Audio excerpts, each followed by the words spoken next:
And most importantly, you trickle down the barracks with all of your slows, and you're gonna be a threat in that. Onic are playing this game so weirdly, and weird I say because in game 2 they used what BTR played with, and now game number 3 are picking up the Hayabusa, which was freshly picked up by Nael. So this kind of tells us that they might be behind, where BTR is dictating the tempo of this game, of this series, in fact, when it comes to drafting. Especially now that they picked up this Sicilian. I wonder what they close it out with. They're going to be looking for their jungler. What if they are the ones to pick up the Balmond? Oh, man. I think it made Imagine sense. if they go Balmond, they take one. Okay. Oh, they're doing the... Okay, they're just having fun with it, right? I mean, Bigetron by Vitality up 2-0. It's match point. They're doing the combo, What is the jungle? man. What is the jungle? It's Carmilla. It's Carmilla. Carmilla jungle. All right. Yeah. It's the doing the Carmilla combo. jungle. We even saw this. Force some ultimates, then try to survive with some iframes out there, which will be available for their Carmilla as well as their Sicilian. So yeah, this lineup rules, and I feel like it's not easy to pull off because it's so late game centric and it's so item dependent. But BTR have shown us in games 1 and 2 that they can make things like this work.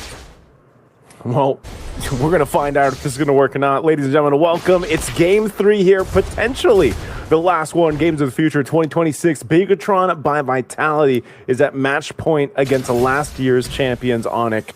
Will they be able to go ahead and get it in a sweep with this lineup? Or will Onic take one game and extend this series? We'll find out here. A lot, again, I think has to rely on the potential to make this work. Here's one thing though, Wolf. You can't let this get to the late game, man. Yes, because otherwise, like we've seen before, Sicilian is just going to be stacked up, and it's not going to be a fun time if you're Onic. No. So how do they deal with that? They're going to be using this Marcel to be aggressive. Maybe the third turtle is super important here for Onic. That's why I feel like that also coincides with the fact that the Hayabusa will now get the important items. So yes, it will reach critical mass. And of course the Brody. You got to be very intentful with your Brody when you draft it. That means that you have to activate it properly. And we will see how Kelra will play with this hero. To be fair, they will have to go through a lot of sustain coming out from BTR. But if they do get the burst, the initial burst, which they are very scary with, they can actually stop what BTR wants to do. Oh, Shogun. Okay, he'll Guiding Wind on now, but the Shadow Kill is going to be enough to get that first blood in the hands here of Kyrie. Oh, the Sanguine Claws. And then they get trapped into it. Kyrie goes down. Good use of the claws there into the back.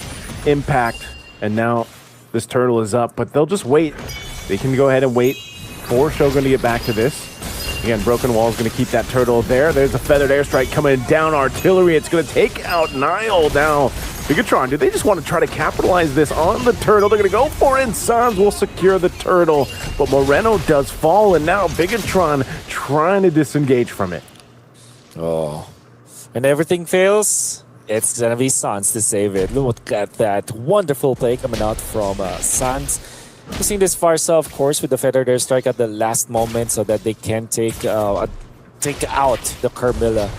And good shot calling overall coming up from Onic. We don't know exactly who made that call to still fight even when Kyrie has been lost to them, as Lutpi will be able to take a kill down the bottom with the aid of his teammate out there. So again, Onic starting real strong, just like in previous 2 games. Okay, now they have to maintain the kind of lead that they've already built for themselves up to this point.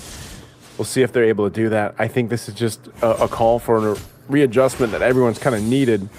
It's not that they haven't controlled the early game in the past 2 games. It's just somehow it's slipped through, and now they put pressure on Emon. Feathered Airstrike dropped down. Kelra is going to be able to get a couple shots off. He already used the torn apart memory, so Emon's going to survive. Are they going to rotate up there? You know, he's still dealing with pressure, but they want to go for this anyway. Golden Hour used up. Niall's looking for his own steal. He's going to get trapped into this, but the fight's already going to break out, so Niall is still there. Shadow Kill going to be used. He's going to take the majority of that damage. Oh. So Niall is gone, and now next is Finn. Sans, and they're looking for more, and Moreno will fall too, so Onic will find nearly everything they wanted. every single thing that they want. They can even take out their third energy shields in here with Kelra being in there. So that's a lot of extra gold that you're given to your gold laner. Gets back and pushes it. Gets a kill afterwards. Eman then taken out. Sans is on a different planet right now. We always say that Sans has always been one of the best mid laners out there. He plays so well. Whenever he is on, man, he is really, really on. Yeah, this game, Sans decided, you know what, guys, let me take this game in my hands, at least for now. But it's just been different because of the pace that they're able to set. You know, this is also Onyx Turtle go ahead and take. You got Kyrie swinging over there. Everybody is a big threat to Bigetron by Vitality right now in this game. And Keyboy, too, on the Marcel, which we usually see banned out. There's a reason why it was prioritized, picked up. He's able to go ahead and provide so much information and just be annoying. I mean, look at him right now, just staying in the jungle over of Bigetron by Vitality. And also, again, with this kind of unique pick, maybe this is one of those cases where they oh my goodness, Loopy. Yep, he took the purple. Loopy got the purple. Okay. So that maybe it's one of those cases, Wolf, where they just kind of overcooked and Sans gets another one on Emon. Yeah. Sometimes there are just games where you are so ahead and you are incentivized by being so aggressive. Sometimes you're not, but this game definitely is a game that incentivizes aggression from Onic, as they are now controlling the map and they're taking so much away from BTR. However, it still is the early game, right? If there's anything that we've learned from the past two games that we've seen is that you're never going to be complacent if you're Onic. There could be a lot of angles for BTR to eventually come back from this game. Yeah, this is, okay, Shogun, he just tried to do what he could. He knew that he was caught out. The rest of the team's fighting in the mid lane, though. There's just not enough damage. I mean, Loopy enough, able to take those bad impacts, and now jumping forward, Keyboy has to flicker, but there goes a kill to Emon. He's able to go ahead and trade, so it's the XP laner for the Roam. The kill that Bigetron by Vitality needed here, but they're still massively behind. Yes, we've seen this before, but not this much of a deficit in between both teams, and it's about 6,000 gold. So we'll see. Bigetron by Vitality needs to cover some grounds. BTR, though, they can try to push this tier 1 turret, but look who's around the corner. Kyrie's here. They know it. They've got to go ahead and get back. Sans is also rotating up. They want to go ahead and fight this. Looking for a feathered airstrike. They're going to drop it down. Retribution used. Emon trapped by himself. Doesn't have Finn next to him, so he goes down. That's unfortunate.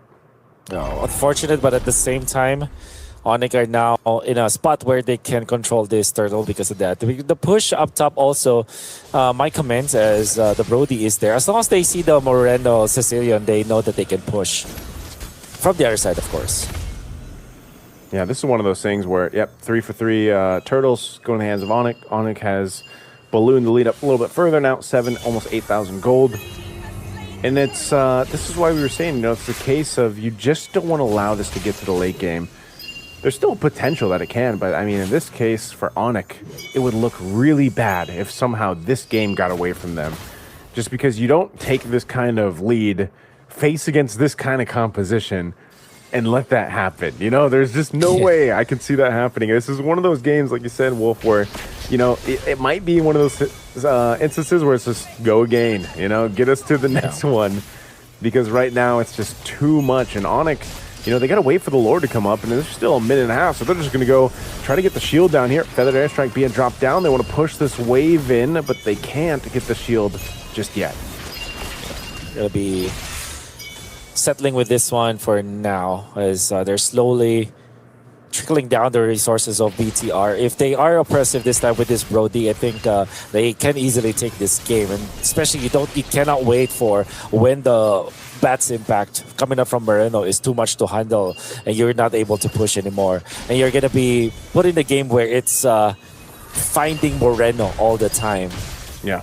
You don't want to be in that spot, for sure.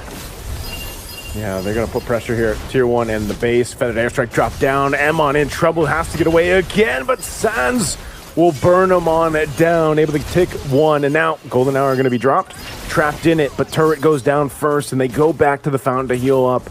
And that's going to be the shield popping up finally here in the mid. They might be able to get the bottom, too, with 10 seconds still in the death timer of Emon. Rockets being thrown out here. Dragon Shogun back. Kelra is able to get a couple stacks here. still tanky enough to go ahead and take that damage. Feathered Airstrike once again, but they hold on to the shield. You hold down the jump. They want to try to go for an exchange here, BTR, but they can't. 5 seconds before the Lord has happened. So these are the games, these are the moments, specific moments that you have to look out for if you're on it, because these were the moments where you lost from the previous game. So look at the jungle, man. Yep, it's all Onic. The Carmilla is just, it wasn't it. Yeah. We've seen it before, but you're down 3,000 gold. And I think all he had was, what, Cursed Helm and another half item, basically, at this point. I mean, that is not where you want to be. I'm sure this one, once again, is probably... I don't think it's going to be an ending push here with this Lord, despite being up this much. But because they can still relatively clear out these waves. They can still hold on, but they might lose all the base turrets, especially since the shields were worked on. And Onyx got all these waves lined up. So they're going to start approaching the base here. Yeah. The last time this happened, though, BTR were able to find something, so you gotta be careful if you're Onic. Feather Airstrike being thrown down. Golden Hour already used, too. They're gonna clear out that Lord. It's nearly taken down this mid turret. They're gonna jump in with the Shadow Kills. I thought Kyrie was gonna use it. He actually holds on to it. So still, the Lord is cleared out. Now this bottom wave pushing forward. Bigetron, this is what we were talking about. This lineup allows them to clear these waves. And this whole time, this is the thing, Moreno's getting stacks here. Once again, they got to press onto this turret. A Feathered Airstrike dropped down. They're holding on, though. Clear out the waves. Okay. Not too bad at all. Not too shabby at all for BTR, but they do lose their mid lane turret, which is going to be annoying for them to deal with. And now there is going to be the purple buff take coming out from side of Onic. 90 seconds. That's another important milestone here for Onic that they have to really be careful about, because not only were these moments the turning points in the previous games, but also it is a point where you're gonna see whether or not you can actually take out the Sicilian, because Sicilian eventually will be a problem. Right now it isn't, but eventually it will. Daytona's welcome. You're going to go ahead and throw Shogun down really low. Can't escape. And now trapped in the golden hour. Finn circling the eagle. The rest of the team taking the shadow kill here too. They're trying to get back to the base, but Keyboy jumping forward. Moreno's still going to be able to survive because of the health. And now Finn in trouble. Kyrie will just go ahead and grab this one. It might take him a little bit longer, but Finn knows it. He's gone. And now the rest of the team of Onic in this base with a wave pushing in. They've got the full force. Kyrie might not even need to be here for this, but they're going to do what they can. BTR on the defense, trying to clear out the waves. Daytona's welcome. Going to be used. Winter Crown. There's the Feathered Airstrike. They take out Nile. Lootby is in trouble, though. He does fall as Shogun's able to get it. The Shadow Kill is already going to be used. Now they have to heal up, but they're looking for more. They have the stacks there, and they're going to go for Emon. They're going to lock down on the Crystal. They've got a wave, a cannon minion, but BTR will still be able to defend. They hang on. They use the golden hour, I guess, to stop any kind of progression coming out from BTR, but I guess they just are aiming to get this Lord for themselves, which they will, freely, this time. They have inflated their own lead by about 13,000 now. 13,000 gold. And there still is a chip on their shoulder. Because of whatever happened in games number 1 and 2, you cannot be complacent if you are Onic. But you have a titanic lead now, though, with 2 turrets also down in the middle. So there's a lot that they can work with. Naisu, would you feel like there is still an angle where BTR eventually wins in this game? Oh, man. That's so... I feel like that answer lies on if Moreno can stay alive. And Emon, I mean, even for Emon, you know, on this carry, he's kind of had a really tough game, honestly. Moreno's going to go ahead and try to clear this wave. Shogun will go ahead and tank this up, but this is an opening for Onic to go ahead and take. Consecration's already going to be popped, too. They displace him a bit. Feather Airstrike going to be dropped down, and Moreno still going to be alive. He takes a couple shots from Kelra, but they're going to clear out the Lord, and now Shogun falls. The front line is gone. Emon doing what he can, guiding winds on out, but they clear out the wave again. And now BTR, they got to clear out this Canyon Minion and the wave in mid, but Onic eyeing the base, eyeing the crystal here. They want to go for it. They're going to go in, just a last-ditch effort, trying to stay in as Finn is gone, and now it's too long for Shogun to be up, so a feathered airstrike's dropped down. Emon is working on what he can, but the crystal's going to go to Onic anyway. Finally, Onic makes it a series.